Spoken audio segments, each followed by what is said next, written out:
friends, it's Katerina and welcome back to Slightly Feral Living, previously Meat Fueled Living, if that is how you had found me before. I am back today with another video, short and sweet, talking about my first week back on the carnivore diet, revamping everything, my life, the whole 9 yards, because of how horrible I have been feeling. And we're going to talk about that some more, but I just thought that we would do a check-in, talk about how much weight I lost, if I lost any, kind of what food I was eating and what my week looked like, as well as any other improvements or worsening of symptoms. So if that is of any interest to you, then stick around.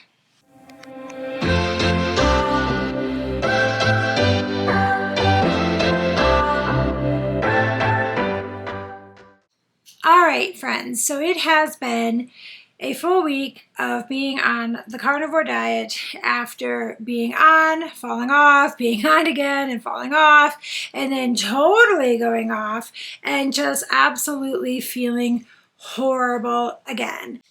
I had gained back all of the weight that I had previously lost over the last year and a half, as well as some extra weight along with it. And needless to say, I'm not thrilled with the way things have gone. I'm very disappointed in myself. I have tried to I had a lot of problems with my kidneys, kidney stones, kidney surgery, kidney cancer. And it was advised to me that I start eating a little bit more vegetables, that would be a great way to help heal my body. And at first I was doing that and I was feeling really great. So I thought that I would go ahead and do animal-based. That feeling great only lasted for a short time before I started having a lot of symptoms, mostly inflammation, aches and pains, not sleeping well, kind of irritable, just in general feeling sicky, very sickly, very puffy in my face. My clothes were not fitting at all, even the larger ones that I had got for my weight gain. And I was back in the hospital periodically. I mean, I was hospitalized with sepsis and stuff after I had my kidney stone surgery, which is how we found out that I had kidney cancer, but that's not even the point. That's not even what I'm talking about. I've been back and forth to the emergency room with aches and pains. I thought I was having a heart attack one day. Just a lot of things had been really just going back downhill, and I finally had enough. I finally said, this is it. I feel horrible. I don't look well. I can't fit into any of my clothes. Everything is just really, really bad. It's time to start again. And honestly, I'm really embarrassed that I fell off in the first place. Not once, not twice, but 3 times or more. So anyways, last week I went ahead and started back on full stop carnivore diet, and we're going to talk a little bit about what I've been doing, things that I'm going to do a little bit different this coming week, and I have all of my stats and everything that I wanted to talk about. So first and foremost, what everybody is most interested in is, did I lose weight? And yes, I did. So and I'm going to put these up, I have to look at them because you guys, I'm old, but when I started the carnivore diet back up again, I was 236 pounds and, I'm trying to see, let me look. 236.2 pounds. And that was after a couple days of already kind of just being really careful when I ate. All of that video footage for the first couple days that I was back on the carnivore diet, I had some electronic snafus, is the best that I could say. And all that footage and everything that I had been recording and keeping track of is gone, all of it. So when I was able to start tracking again, I started out at, let me look at my little chart here. How did all my papers get upside down? I started out at 232.2 when I was able to start collecting data. I also didn't have my scale synced to my phone, and I thought that it would save the history, and it sort of does, but it doesn't look like this. it looks different. So we'll talk about it. I'll pull it up. We'll go over some of the numbers and kind of just talk about what things are and then how I would do things a little bit different.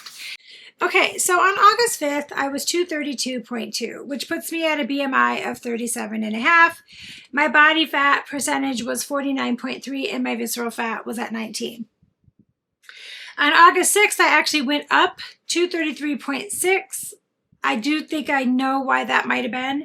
My BMI was 37.7 with my body fat at 49.7 and my visceral fat at 19. On August 7th, I went down to 230.6 with a 37.2 BMI, a 48.9 body fat percentage, and an 18 for my visceral fat. And then August 8th, I was 228 even, 36.9 BMI, 48.4 on my body fat percentage, and of course 18 on my visceral fat.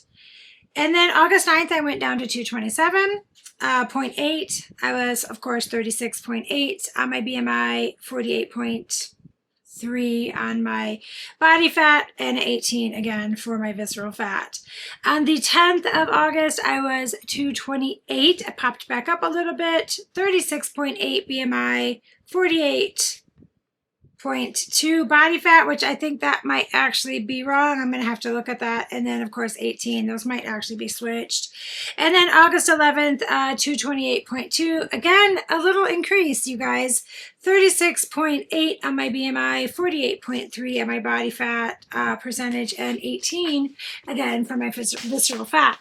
And then August 12th, this day, I actually was down to 227.2, and I'll put this up on the screen because you won't be able to see it. It's backwards. My BMI is 36.7, and my body fat 48.1, and it says that my visceral fat is at 18. Now, interestingly enough, there are other things on this page that I felt were I thought that they were interesting. And one of them was that my skeletal muscle is 30.2% of that number, and my fat-free mass is 118 pounds. My subcutaneous fat is 41.7%. And it says that 35.6% of this number is body water, where 110 pounds is my muscle mass. It says my bone mass is 7 pounds and my protein is 10.8%, and my BMR, or how many calories I need to take in, is 1521. The part that is most concerning to me above all those is that my metabolic age is 59. I'm not 59, you guys. That's a little bit upsetting. Now, what I do like about this scale is that I can go back to my trends and I can see that back when I was on the carnivore diet before, I weighed 185 pounds. I got down to 185.8. I bought this scale not long after, or a little bit after, a couple months after I had started doing the carnivore diet, because the scale that I had didn't give me all these numbers. Now, are these numbers accurate? I don't know. Maybe not. They're probably not wholly accurate, but they're an idea. So this is this is the screen that I was just showing you. I'm going to actually put this up on the thing. This shows my weight at the 233, which I must have weighed myself at some point in time when it was 233, and it shows my consistent drop all the way down to 227.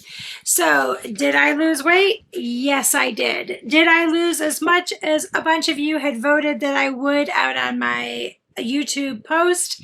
No. However, if you go off of the numbers from the day that I had actually started, I have lost a total of 10 pounds in my first week. I have done some rudimentary type measurements. It was very hard for me to do these because I didn't have anybody to actually help me with them. It's not going to be my regular thing to do measurements every single week. I feel that that's not going to be accurate enough for me. I'm hoping to do them maybe every 2 weeks, maybe once a month. I do intend to do them. I just don't have anybody that's easily accessible to take the measurements all the time. So I did try to do my own as best as I could, understanding that these may not be correct. So my neck was 15.50 for when I measured that. My shoulders, and I'm assuming it was from shoulder blade to shoulder blade, I'm not sure, was a 21. My left bicep was 1750 and my right was 16 even. My chest, as best as I could do, was 44 and a half. My waist, that seems odd. Yeah, 44 and a half. My waist was 41 and a half. My abdomen was 45. And I measured that down where my gut is, so that might be wrong. My hips, God, I can't believe I'm telling you guys this. My hips were 50. 28 for my left thigh, 28 for my right thigh, 16 for my left calf, 1550 for my right calf.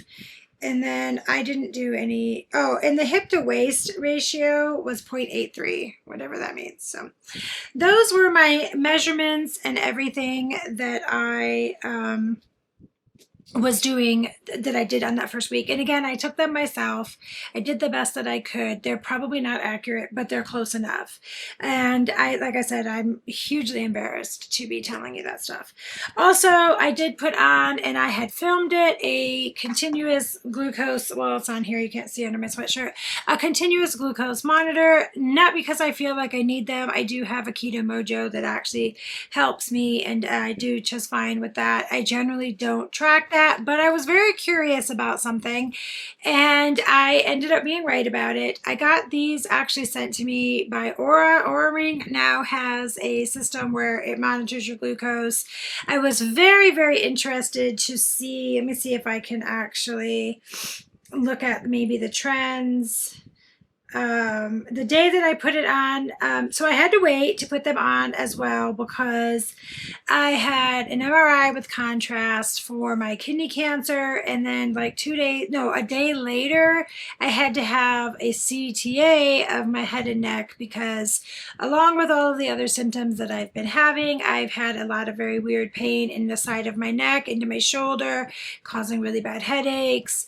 They were where it wasn't going away. Sometimes I'm dizzy, sometimes I'm not. Immediately, again, that's probably just me, but immediately they were worried that I might have a dissection, aneurysm, a blockage, something like that. So I had to have a CTA with contrast to look for that.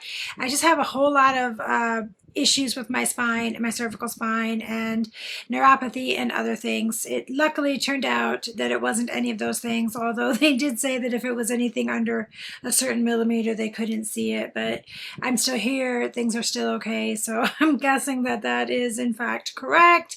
And I actually have been referred to a physical medicine doctor, pain management, that kind of stuff. And I'm really hoping that the carnivore diet is going to take care of some of that, because it's just, it's so frustrating.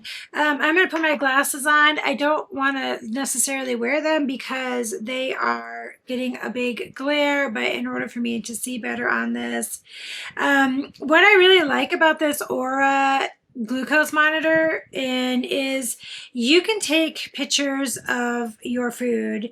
You take a picture, and this is an afterthought. I took one of my breakfast, which was bacon or eggs with some bacon bits, and I had almost completely finished it. And before I realized that, I forgot to take a picture. But it shows you a lot of really nice stuff. I don't know if this is going to translate well, but it's possible it can't catch it on the camera, but I could also do some pictures.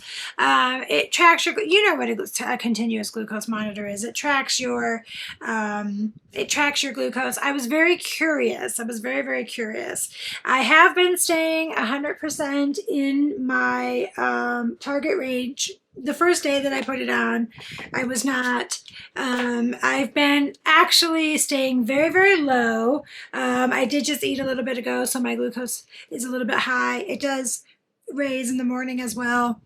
But what I think is going on, and I have long since suspected, I got the hiccups, oh my God, you guys, I'm so sorry. What I think is going on, and I have long since suspected, is dairy. And I know you know, I know you guys knew it. I noticed on the days that I had more dairy, like one time I had like this cream cheese and heavy whipping cream, like mousse pudding. No sweeteners in it, but it was cream cheese, heavy whipping cream. I would put heavy whipping cream in my coffee. I would notice a little bit more of a spike in that than like what's in this. This is a decaf. What's in this coffee is some lactose-free milk. I was kind of watching to see, I'm using the glucose monitor to check and see if it is in fact dairy that's causing, and it is definitely. That's not surprising to me. And those days that I think that I kind of went up instead of down is I was having yogurt, not sweetened yogurt, not flavored yogurt, the 4% yogurt, the Siggy's brand from Whole Foods as well. That's where I get it. I was having yogurt a couple times during that. I need to grocery shop. I don't have a whole lot of food. I'm grocery shopping this week, hopefully tomorrow, but I need to grocery shop. So I was just picking through the fridge to find what I could find that I did have. And I was hungry. I didn't have any meat thawed out, or I don't know. There's no excuse. I was eating yogurt. And those are the days that I feel like might have been the culprit. So this week going in, I'm going to allow myself a little bit of lactose-free milk in my coffee, just a real little bit, and nothing else. And no more dairy, no cheese, no nothing. So I'll be watching this glucose monitor and my weight loss this coming week to see how that goes. So anyways, all that being said, long video. You most likely be interested in whether or not I had any changes in symptoms. I don't know if this has anything to do with it or if the 2 weeks has just ran its course, but the pain in my neck has not completely subsided, but it has gotten a lot better. I was having a lot of pain in my hips. I was having a real hard time walking, actually. I am heavy, so there is that, but just in general, that has gone away. I'm still having a lot of issues with the neuropathy and the pins and needles at night when I'm sleeping, and I wake up in the middle of the night and my arms, mostly my arms, but sometimes my legs are pins and needles. I interestingly enough, have been sleeping a little better. I've been getting woke up a couple times in the night the first few days because I had to go to the bathroom constantly. The second couple days, I've been woke up on and off because a couple of the cats were fighting, or last night the dog got up here in the bedroom, and we have pugs and they snort and snot and sniffle and they make a ton of noise. I don't know how she got up here, but so there have been things that have been waking me up, but for the most part I'm waking up relatively rested, so I feel that that's a plus as well. Headaches, I've been still getting quite a few headaches, but again, I attribute a lot of that to whatever is happening in my neck. And bathroom. First couple days, I had diarrhea quite bad, pretty much a couple times a day. That is always happens for me because I have to get my fat versus my electrolytes versus my protein kind of figured out.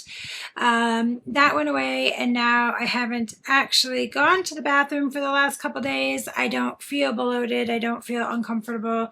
I do believe that is perfectly normal on the carnivore diet. You just don't go to the bathroom as much. I think like 90% of the meat that you eat, your body actually absorbs. The rest of it is just kind of junk. So bathroom is okay. And everything else, I think I covered.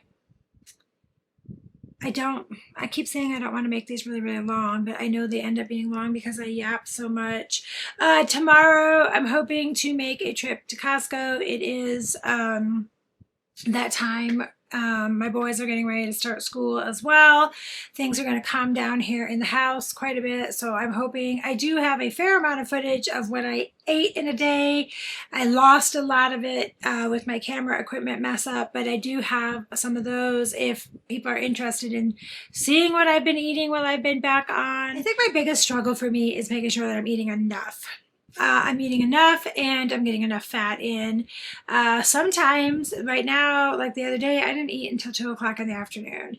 I probably could have gone even longer, but then I realized that I needed to eat something. I needed to eat something. I felt like I was starting to drag a little bit, but I didn't have any hunger cues, so that was kind of weird. But anyways, that is the gist of my first week check-in. I'm still very happy with the results. 10 pounds down in a week is absolutely amazing as far as I'm concerned. My sleep being better, my inflammation and pain in my body being better, those are all very good pluses for me. This next week, we're going to do a little experiment and cut out almost all of the dairy, just a little bit in my coffee.